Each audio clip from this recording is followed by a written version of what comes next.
Hoy vamos a meternos de lleno en la anatomía de la insatisfacción humana.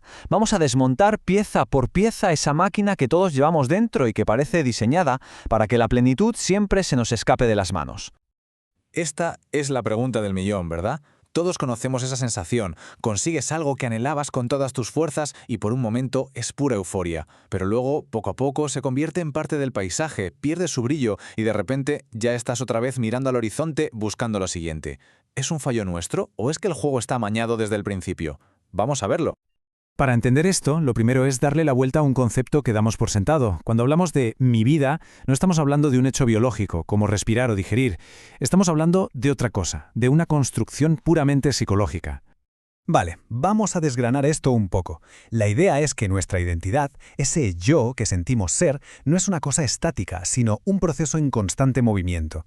Es como un fuego que para seguir ardiendo necesita combustible.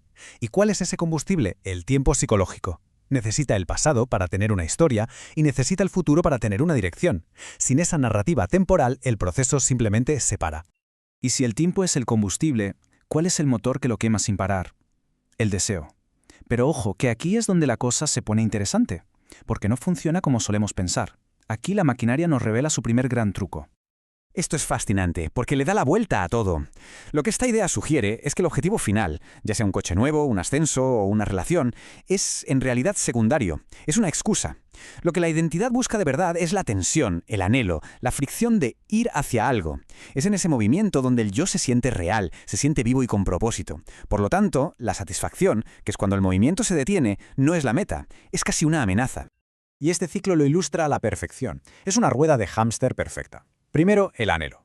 ¡Pum! El sistema dice, me falta algo, y así crea una dirección. Segundo, la magia efímera. Lo consigues, la tensión desaparece y por un momento hay paz. Pero, ¿qué pasa después? Tercero, el desvanecimiento. El objeto se vuelve normal, rutinario y pierde la magia. Y para que la máquina no se detenga en el vacío, se activa el cuarto paso, nuevo deseo. El sistema proyecta una nueva falta en el horizonte y vuelta a empezar. Y aquí está la clave de todo el asunto, la verdad que da un poco de vértigo. El pánico real de la identidad no es el fracaso. El terror es el éxito total y definitivo. Porque si ya no hay nada más que desear, no hay movimiento, no hay tensión, y el personaje que creemos ser se queda sin guión, se desvanece en el silencio. Entonces, ¿quién o qué está manejando los hilos de todo este tinglado? Las fuentes que analizamos le dan un nombre muy gráfico: el ventríloco. Es esa voz interna que no para de narrar nuestra experiencia y que por error hemos confundido con quienes somos. Pensemos en esto de una forma muy sencilla: hardware y software. Nuestro cuerpo, nuestra biología es el hardware, es la máquina física, pero sobre ese hardware corre un software, un sistema operativo hecho de lenguaje, cultura, recuerdos, y ese software es el ventríloco. No es que sea malo, es que es un mecanismo automático que traduce y etiqueta la realidad incluso antes de que tengamos la oportunidad de experimentarla directamente. Esta tabla lo deja clarísimo. El organismo, el hardware, vive en el territorio, en lo real, en el ahora. Su función es la percepción directa, sin filtros. Pero el ventríloco vive en el mapa, en el mundo de los símbolos, de las ideas. No percibe, traduce. No vive en el ahora, vive atrapado entre el pasado y el futuro. Uno es presencia, el otro es puro ruido mental. Y claro, este ventrílocuo tiene un talón de Aquiles, un lugar donde no puede sobrevivir, el presente. Por eso su existencia depende de una fuga constante. Porque el instante actual es veneno para la identidad. ¿Por qué? Pues porque en el ahora no hay historia, no hay narrativa. Solo hay percepción directa, pura. Y el yo, que no es más que una historia, un relato que nos contamos, ahí no tiene de dónde agarrarse. Su única estrategia de supervivencia es el exilio permanente.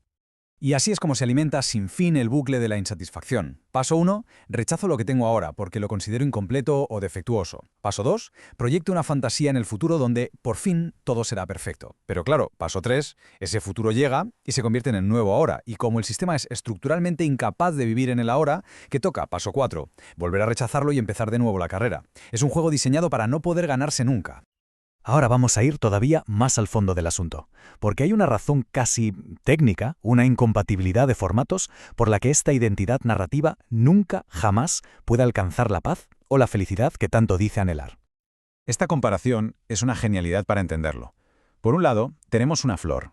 El organismo biológico, con su sistema nervioso, puede experimentar la flor, su olor, su textura. Es la realidad viva. Por otro lado, tenemos la identidad, el yo, Y el yo es como un archivo en un ordenador, un PDF psicológico.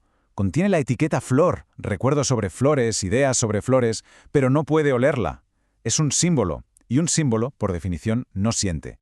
Y esta analogía es brutal, y lo resume todo. El gran drama humano nace de este error de categoría. Estamos intentando que nuestro personaje, nuestra historia personal, que es un archivo de datos, experimente algo puramente biológico y sensorial, como la felicidad. Es una tarea ontológicamente imposible. Es pedirle a un concepto que respire. La consecuencia de todo esto es un estado que las fuentes denominan autismo ontológico. No es un término clínico claro, es una metáfora. Describe un estado en el que ya no interactuamos con la realidad directa, el territorio, sino con nuestra propia interpretación de ella, el mapa. Acabamos viviendo dentro de nuestro propio diccionario mental, confundiendo nuestras etiquetas con las cosas reales. Y claro, desde esa condición, las relaciones humanas se vuelven puramente funcionales. Las otras personas dejan de ser un misterio vivo para convertirse en meras fichas en nuestro tablero personal. O son una herramienta para conseguir algo, o son un obstáculo que se interpone en nuestro camino, o un recurso para que nos validen la imagen que tenemos de nosotros mismos, o, peor aún, una amenaza si se atreven a cuestionar nuestra ficción. De acuerdo, si toda esta lucha, todo este deseo y esta proyección hacia el futuro son parte del problema, entonces, ¿cuál es la solución? Pues la propuesta es radical y bastante contraintuitiva. La salida no está en hacer más, sino en hacer menos. No es una batalla que haya que ganar, es una rendición a través de la simple observación. La clave es esta. Todo el mecanismo del yo y del ventríloco funciona en la oscuridad, en automático, de forma inconsciente. Y no se puede luchar contra él, porque luchar contra él es darle más energía, es jugar a su juego. Pero, ¿y si solo lo observamos? Cuando ves claramente cómo funciona el truco de un mago, el truco pierde todo su poder. Pues esto es igual. El simple acto de ver el mecanismo en acción, con claridad y sin juicio, lo desactiva. Y estas serían las no acciones prácticas que se proponen. Primero, dejar de exigirle al personaje ficticio que alcance estados de plenitud imposibles. Segundo, permitir que las sensaciones sean solo sensaciones sin la capa extra de narrativa. Tercero, parar la huida constante hacia un futuro imaginario. Y cuarto, y quizá lo más importante, dejar de pedirle a un archivo mental que respire, que sienta, que viva. Este es el cambio de paradigma definitivo. No se trata de un proyecto de automejora para conseguir un yo más feliz, más zen o más iluminado. Se trata de ver que el yo en sí mismo es la fuente de la fricción, es la jaula. La liberación no es un logro que el personaje alcanza, es el colapso de la creencia en ese personaje. Y cerramos con esta idea, que es para dejarla resonando.